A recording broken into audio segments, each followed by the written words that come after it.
you do have a brand, you want to franchise it, then you'd want to make sure that you've already got a business model that works, and you've proven that it works by having a store.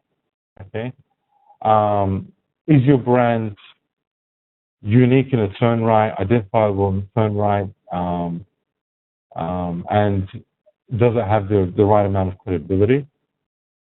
Is it something that you can easily replicate? And is it something that you can only replicate in certain areas or in different markets as well? Because that would show you how far you could diversify geographically with, with your franchise. Are there clear guidelines on how your brand should be used and how people should operate their stores?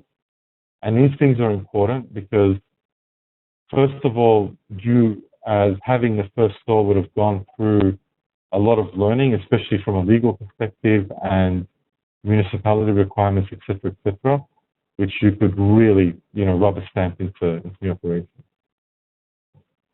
Do you actually have an infrastructure and plans to support your franchisees? So, if you've only got one or two franchisees you're starting up small, then, it could be quite a personal relationship. But, you need to make sure you have plans to do that. Now, and then the other one is having enough capital to do the legal and operating materials for it. There are companies out there that do this for you, right? So depending on how advanced your operation is in terms of documentation, system, feasibility, etc., it would be cheaper if you had a lot of that in place. But even if you don't, they would go to a consulting stage. And there are companies like Management 2000 locally, and there's another example that I'll show you in the presentation as well. But then you'd need some money to do that. And it could be anywhere from $20,000, $50,000 to $500,000, depending on, I guess, how ambitious your plans are.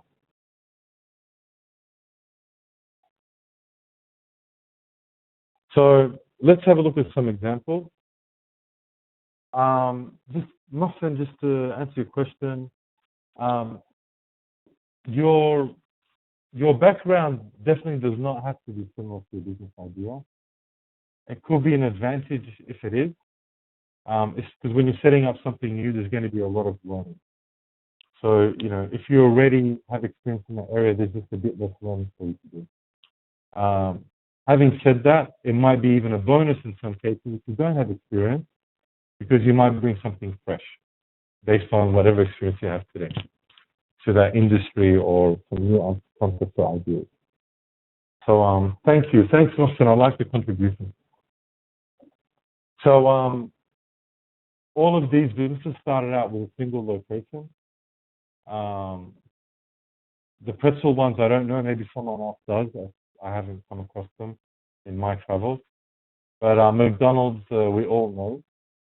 But even McDonald's, I mean, you could go back 5, 10 years ago and, it was tough to get into McDonald's. There was a lot of criteria that they had, including how much capital you had and experience, and had you worked in a McDonald's before as a youngster, and I don't know what other things.